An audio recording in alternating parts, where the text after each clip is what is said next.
지금까지 우리는 바리새인들과 서기관들이 예수님께 와서 질문했던 내용들을 생각해 보았습니다. 질문한 사람들 가운데는 대제사장, 서기관들과 백성의 장로들, 또 헤롯 당원들도 있었습니다. 근데 본문 말씀에서는 뜻밖에도 예수님이 거꾸로 주도권을 가지고 그들에게 질문하시는 모습을 볼 수 있습니다. 예수님의 이 한마디 질문 속에 그들이 했던 수많은 질문들의 모든 해답이 내포되어 있습니다. 바리새인들이 모였을 때 예수께서 그들에게 물으시되 너희는 그리스도에 대하여 어떻게 생각하느냐? 누구의 자손이냐? 대답하되 다윗의 자손이니이다. 마태복음 16장을 보면 가이사랴 빌립보에서 예수님이 제자들에게 사람들이 인자를 누구라느냐 이렇게 물으십니다. 이때 제자들이 예수님께 세상 사람들이 하는 여러 가지 말들을 전해줍니다. 더러는 세례 요한, 더러는 엘리야, 어떤 이는 예레미야나 선지자 중에 하나라 하더이다. 이때 예수님께서 제자들에게 묻습니다. 너희는 나를 누구라 하느냐? 이때 베드로는 성령의 감동을 받아 이렇게 대답합니다. 주는 그리스도시요 살아계신 하나님의 아들이십니다. 예수님에 대한 이러한 질문은 사울이라는 한 청년에게도 발견할 수 있습니다. 예수님을 핍박하고 예수님을 믿는 사람들을 잡아 죽이려고 했던 것이 그가 가졌던 신앙이며 하나님을 사랑하는 그러한 태도였습니다. 그래서 그는 지극한 그런 지독한 열심으로 예수 믿는 사람들을 쫓아다니면서 죽이려고 했습니다.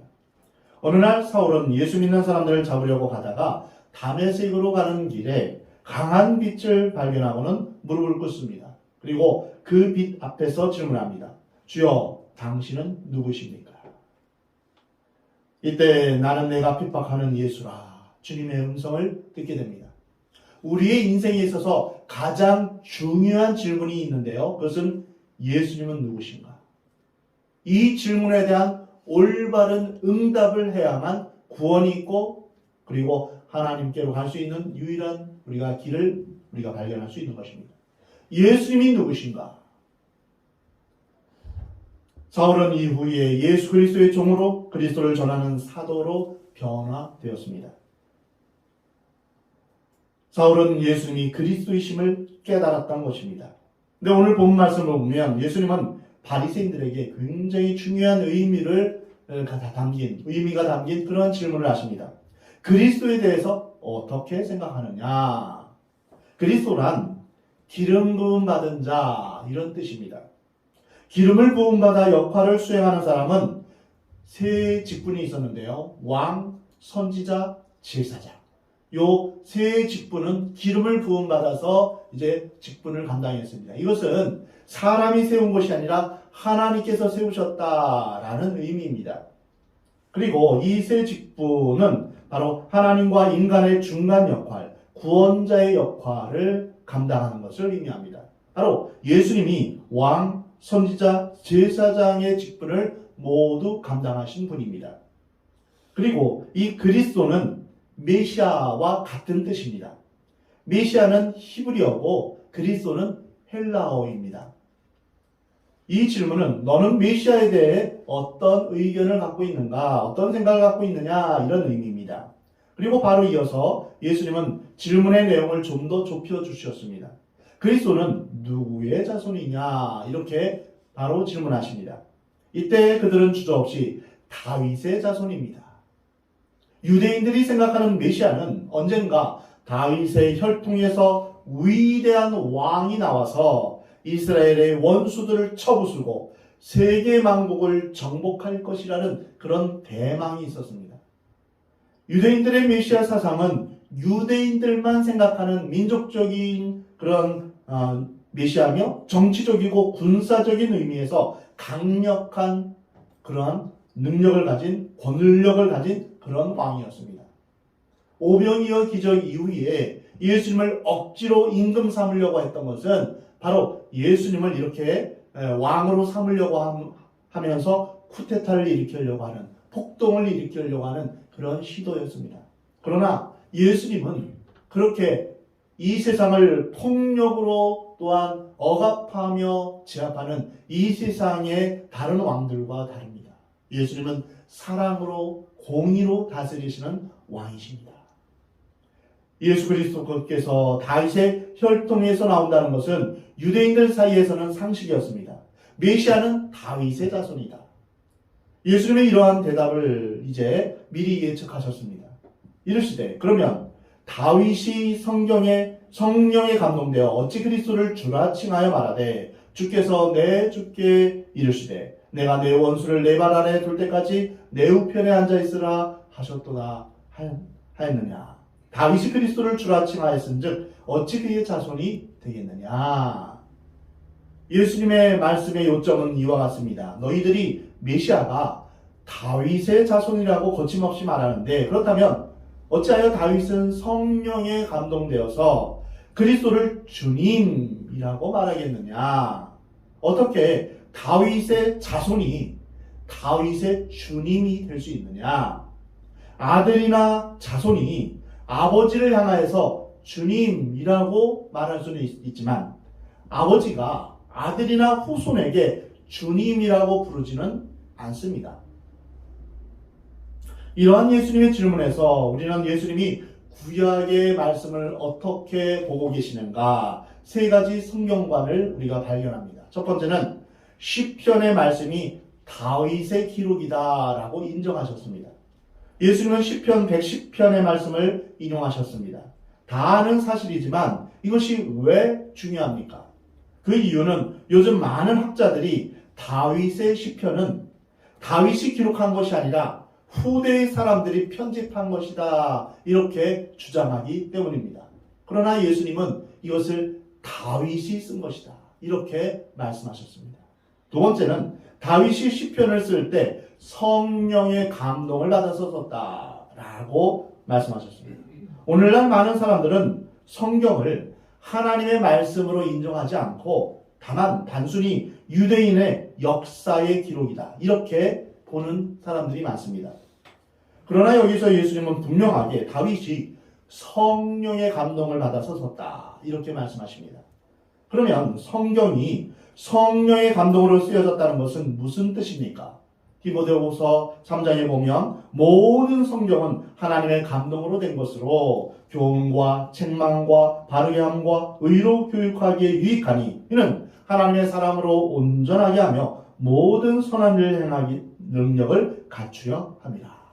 즉 말씀이 우리를 진리 가운데로 생명 가운데로 인도하신다는 것입니다. 성경은 인간의 지식이나 경험, 사상으로 쓰여진 것이 아닙니다. 성령의 감동으로 쓰여진 것입니다. 인간의 지식이나 경험, 능력을 빌려서 썼지만 실제로 성경을 쓰도록 인도하신 분은 하나님 자신이라는 것입니다. 우리는 이 말씀을 좀 더 깊이 생각해 보아야 됩니다. 성경은 구체적으로 40명이나 되는 많은 사람들을 위해서 실제적인 역사의 현장 가운데서 쓰여졌습니다. 1500년이라는 긴 세월 동안 각기 다른 종류의 사람들이 그때그때 하나님의 부르심을 받고 하나님의 영감을 받아서 쓴 책입니다. 만약 어떤 작가들을 모아놓고 각자 방으로 들어가게 해서 책을 쓰게 하면 동시대 사람이라 할지라도 공통된 주제로 통일성이 있는 내용을 쓰지는 못합니다. 근데 성경은 오랜 세월을 거쳐 쓰였지만 한 번도 작가들이 만나서 회의한 적도 없습니다.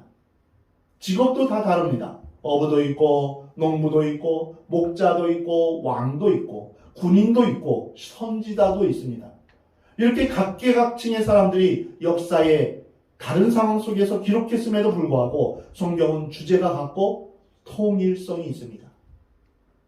성경은 인간이 썼지만 실제로는 그 저자가 하나님이시다라는 것을 우리가 알 수 있습니다.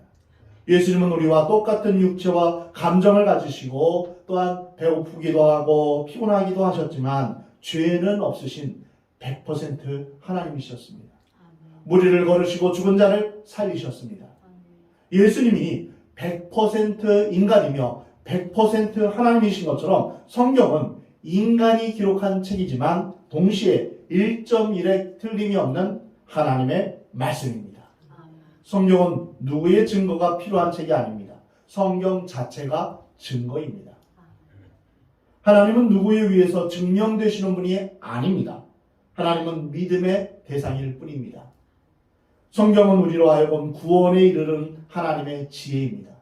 우리가 말씀을 통하여서 하나님을 알게 되고 또한 하나님을 만나게 되며 영원한 생명을 얻게 되는 것입니다. 인간의 계획과 생각으로는 상상할 수 없는 방법으로 주어지는 구원의 선물입니다. 그러므로 성경은 성령의 감동으로 쓰여진 책이다 라는 것을 우리 주님은 말씀하셨습니다. 세 번째는 본문에 인용된 시편 110편의 말씀은 메시아에 관한 말씀이다 라는 것입니다.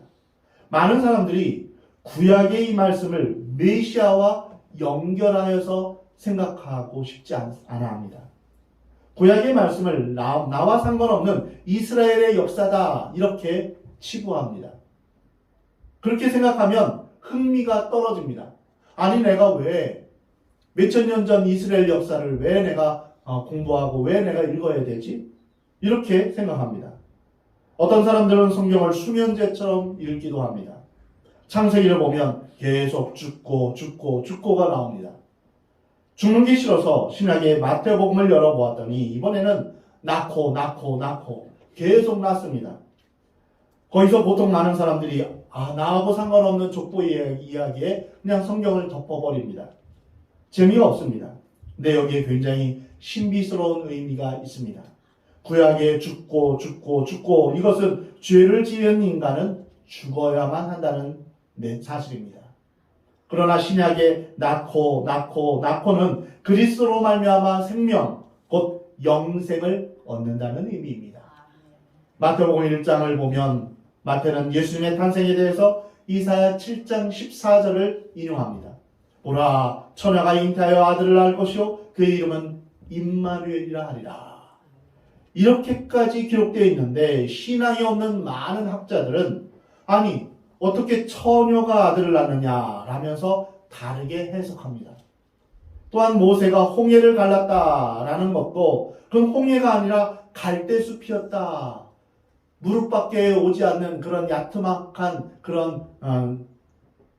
그런 길이었다. 사실은 중요하지 않다. 팩트는 중요하지 않다. 다만 의미만 중요하다. 이렇게 말합니다.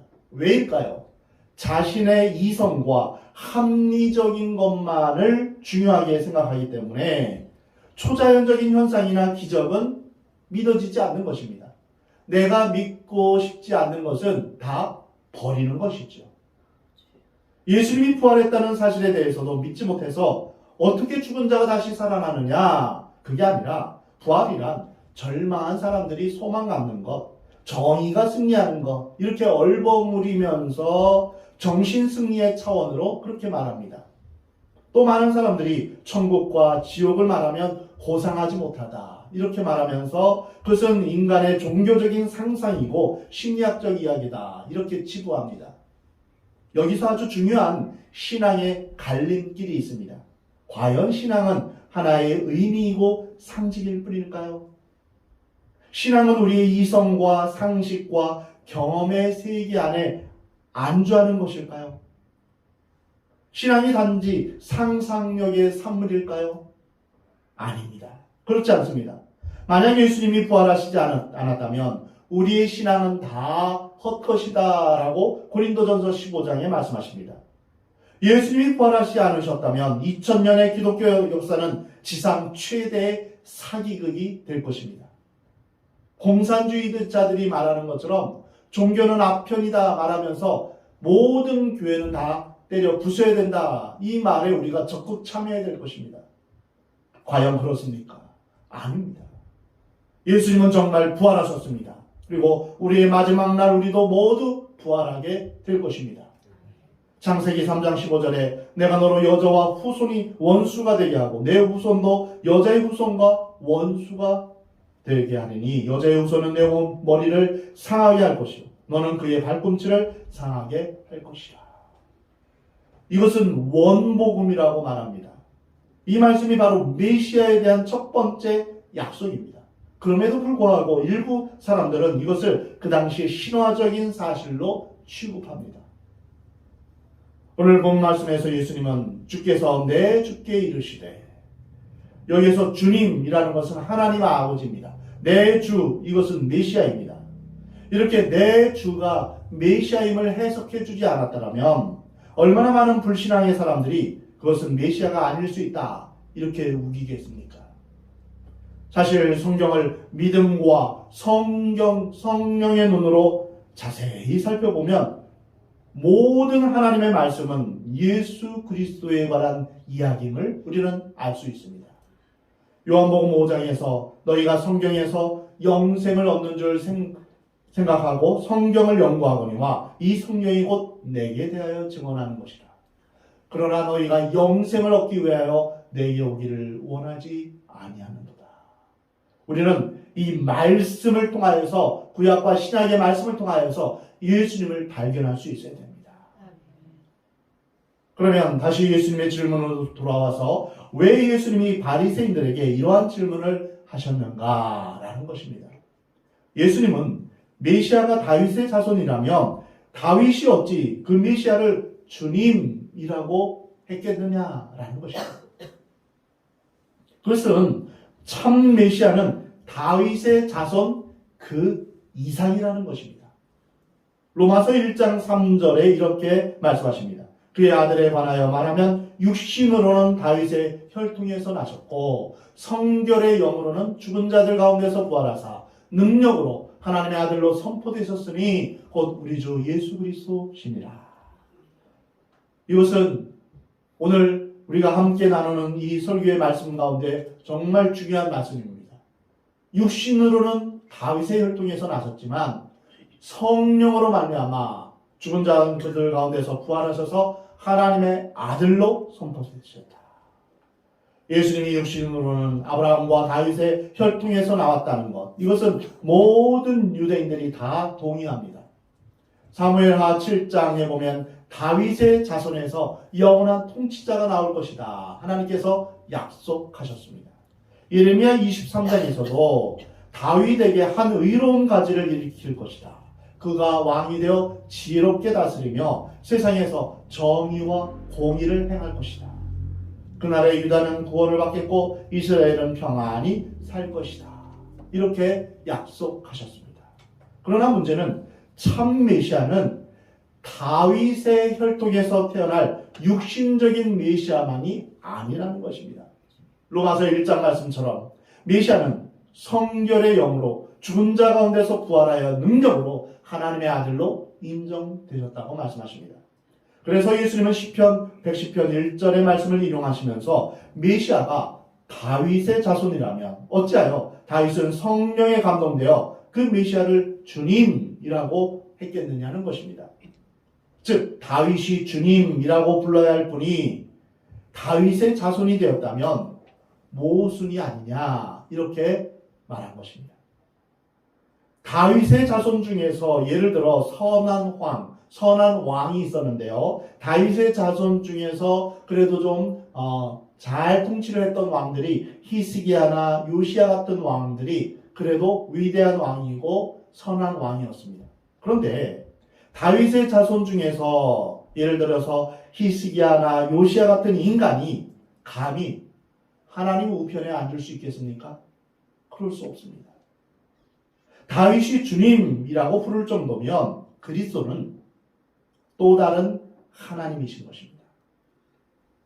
메시아는 시시하게 유대 나라를 독립시키는 마카비 같은 그런 영웅이 아니라 하나님의 보좌 우편에서 인류의 원수가 되는 사탄과 죽음의 권세를 심판하실 만왕의 왕이신 것입니다. 이러한 예수님의 질문에 한마디도 능히 대답하는 자 없고 그날부터 감히 그에게 묻는 자도 없더라. 바리새인들은 예수님의 이 놀라운 말씀 앞에서 침묵할 수밖에 없었습니다. 이 침묵은 단순한 부정이 아니라 예수님의 말씀이 옳다는 위대한 질문과 같은 것입니다. 그리고 참 메시아가 육신적인 다윗의 자손 그 이상이라는 사실을 확인시켜주는 것입니다. 유대인들은 메시아가 단순히 다윗의 자손에서 태어날 것만 생각하고 있습니다. 오늘날도 현대 유대인들은 메시아는 다윗의 자손에서 다윗의 후손에서 태어날 거다. 이것만 생각하고 있습니다. 이것은 메시아에 대한 반쪽짜리 진리에 불과합니다. 예수님께 나와 질문했던 바리새인들과 사두개인들의 그 질문을 한번 보십시오. 세속적이고 육신적이며 불신앙적인 문제들을 가지고 오지 않았습니까? 예수님의 대답은 어떠했습니까? 모두가 하나님의 나라에 대한 것이며 영적인 것이며 능력에 관한 것이었습니다. 그렇다면 바리새인들과 서기관들의 기준은 어디에 있습니까? 누가 바리새인입니까? 단순히 회칠한 무덤같이 아주 고집스럽고 전통적인 사람들을 바리새파라고 말할 수 있습니까? 아닙니다. 메시아를 육신적으로 생각하느냐 아니면 영적으로 생각하느냐 거기에 달려있는 것입니다. 메시아를 유대인의 혈통에서 난 육신적인 다윗의 자손으로만 생각한다면 그는 바리새인입니다. 바리새인들은 예수님이 하나님의 아들이심을 부인하며 배척했습니다. 바리새인들은 메시아가 사람의 아들, 즉 인성은 인정했지만 하나님의 아들, 즉 신성은 부인했던 것입니다. 인정하지 않았던 것입니다. 그러나 예수님을 하나님의 아들이요 구원자요 의의 왕이며 평화의 왕으로서 우리를 구원하기 위해 오신 영원한 통치자로 인정한다면 그는 진정한 그리스도인입니다. 그리스도인은 누구이십니까? 그리스도인은 누구입니까? 바로 예수 그리스도, 예수님의 그리스도시며 하나님의 아들이십니다. 이것을 믿는 사람들입니다. 다윗인 메시아인 그분은 내가 태어나기 이전부터 계셨고 나의 혈통을 통해서 나실 뿐이지만 나의 후손뿐 아니라 나의 주인이시다. 이렇게 고백한 것입니다. 메시아는 다윗의 자손이기도 하지만 한편으로는 하나님 우편에 앉아 계실 하나님의 아들인 것입니다. 예수님은 다윗이 고백한 대로 우리의 주님이십니다. 그 메시아가 그리스도이시기 때문에 그 메시아가 바로 하나님 자신이시기 때문에 주님은 부활하실 수 있었던 것입니다. 다윗의 자손으로만 생각했다면 부활은 상상도 못합니다. 다윗의 후손 중에서 히스기야나 요시야나 솔로몬이나 그들이 부활을 했습니까? 그렇지 못합니다. 다윗의 자손 이상이신 분이 메시아이기 때문에 그는 이 땅에 하나님 나라를 선포하고 이 땅에 하나님 나라를 임하게 할 수 있는 것입니다. 하나님 나라의 원리는 무엇입니까? 하나님 사랑입니다. 이웃 사랑입니다. 이 세상 나라의 원리는 무엇일까요? 자기 자신을 사랑하는 것입니다. 그래서 우리에게 내 마음을 다하고 목숨을 다하고 뜻을 다하여 주 너의 하나님을 사랑하라 말씀하시고 내 이웃을 내 자신과 같이 사랑하라 말씀하셨습니다. 이러한 하나님 사랑과 이웃 사랑이 있는 곳이 바로 천국입니다. 예수님은 바리새인들과의 논쟁을 통해서 하나님의 나라는 세상의 나라와 섞일 수 없다라고 말씀하십니다. 가이사의 것은 가이사에게 하나님의 것은 하나님께 바치라 라고 말씀하셨습니다. 또 다윗의 자손 이상이신 그분은 사람이 준 권세가 아니라 하늘로부터 온 권세, 위로부터 온 진정한 권세를 가지신 분임을 말씀하셨습니다. 참 메시아가 이 땅에 오시면, 우리 가운데 오시면 죄와 사망의 권세가, 어둠의 권세가 물러나게 될 것입니다. 예수님이 우리 마음 가운데 오시면 우리 안에 모든 죄가 다 떠나가게 되고 모든 병들이 다 떠나가게 되며 모든 악한 마귀의 권세가 떠나가게 될 것임을 여러분 믿으시 바랍니다. 예수님이 임하면 참된 구원과 평화와 사랑과 하나님의 나라가 임하게 되는 것입니다. 유감스럽게도 그렇게 평생 율법을 연구했던 이 바리새인들에게 이 진리가 감추어졌던 것입니다. 아무리 많은 지식과 경험을 가졌다 할지라도 인류의 구원자이신 예수님이 우리를 위해 십자가를 지시고 부활하셨고 승천하셨으며 다시 오실 것이라는 이 진리를 깨닫지 못한다면 그 마음이 완악해지고 교만해지는 것입니다. 그 사람의 해박한 지식이 오히려 하나님을 대적할 수 있는 것입니다. 바리새인과 서기관들을 보십시오. 얼마나 불행합니까? 그러므로 우리의 인생에 있어서 예수님이 그리스도이심을 발견하는 것만큼 중요한 건 없습니다. 그래서 우리는 예수님에 대해서 바른 응답을 해야 됩니다. 베드로의 고백인 주는 그리스도시요 살아계신 하나님의 아들이십니다. 이 고백이 교회의 기초가 되는 것입니다. 여러분 모두에게도 이러한 신앙의 고백이 있기를 원합니다. 주는 그리스도시요 살아계신 하나님의 아들이십니다.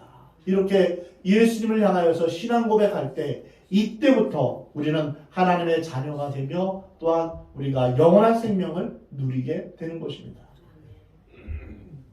오늘 본문에서 그리스도는 다윗의 자손뿐 아니라 다윗의 주님이 되어주신다. 이것을 말씀하십니다. 예수 그리스도가 우리의 주님 되심을 믿으면 하나님 나라가 우리 가운데 임하게 됩니다. 예수 그리스도를 영접하면 하나님의 자녀가 되는 권세를 주시겠다고 약속하셨습니다. 이것은 내 노력이나 내가 하나님 앞에 사랑받을 만한 조건이 있어서가 아닙니다. 하나님께서 이렇게 약속하신 것입니다. 예수님이 길이요 진리요 생명이 되셔서 우리를 하나님께로 이끄신다 말씀하십니다. 나는 부족하여도 나는 연약하여도 내가 예수님을 믿고 예수님을 의지할 때 우리 예수님께서 우리를 하나님께로 인도하시는 것입니다. 우리는 예수님을 통해서 마음을 다해 목숨을 다해 하나님을 사랑하게 될 것입니다. 만약 우리가 전심으로 하나님을 사랑할 수 없다면 그것은 상식적으로 인간적인 차원에서 믿는 예수에 불과합니다. 정말 예수님이 우리를 위해 죽으시고 부활하셨다는 것을 믿는다면 도저히 시시하게 믿을 수가 없습니다. 초대교회 성도들을 보십시오. 그들 중에 부자나 유명한 사람이나 권력자가 없었습니다. 그러나 그들은 유럽을 변화시켰습니다. 로마의 정부가 그들의 사랑과 용서와 그들의 성령 충만을 이기지 못했습니다. 그것이 바로 예수 그리스도를 주님으로 영접한 사람들이 갖는 놀라운 능력입니다. 사랑하는 성도 여러분, 우리는 우리의 왕이요 주님이신 예수 그리스도를 믿을 뿐 아니라 그 예수님을 선포해야 됩니다. 만왕의 왕, 부활하신 하나님의 아들, 심판주로 다시 오실 주님을 우리는 이웃에게 세계 만방에 전해야 합니다. 부활을 부정하는 그 어떤 세력도, 십자가를 무시하는 그 어떤 조롱도, 성경을 부인하는 그 어떤 사람의 세력도 우리를 패배시키지 못할 것입니다. 왜냐하면 예수 그리스도는 어제나 오늘이나 영원토록 살아계시는 영원한 통치자이시기 때문입니다. 사랑하는 성도 여러분, 예수님에 대해서 잘못 알고 있는 모든 이단들과 성경을 부인하고 부활을 부인하는 사람들로 인해서 교회가 병들어가고 이 세상이 죄로 물들어가지만 우리는 다시금 예수님이 그리스도가 되심을 믿고 그 주님을 선포해야 할 것입니다. 예수 그리스도의 십자가의 능력이 온 세상에 선포되며 부활의 능력이 우리들의 사랑을 통해 우리 안에 계신 성령의 역사를 통해 나타나기를 우리 하나님은 원하십니다. 세상의 모든 불의와 부정과 부패와 죄악이 예수 그리스도의 이름으로 사라지며 모든 원수들이 예수님의 발 아래 심판받게 될 것입니다. 이 세상의 모든 죄악들과 부정과 부패가 언제 없어집니까? 예수 그리스도 앞에서 사라지는 것입니다. 그리고 마침내 예수 그리스도를 통해서 완전하고 영원한 하나님 나라가 임하게 될 것을 믿음으로 바라보시기 바랍니다. 우리 주님이 다시 오시기까지, 우리가 주님 나라 가기까지 예수 그리스도를 주로 삼아 예수님이 그리스도이심을 선포하며 끝까지 믿음의 길을 가는 저와 여러분이 되기를 우리 하나님은 원하십니다.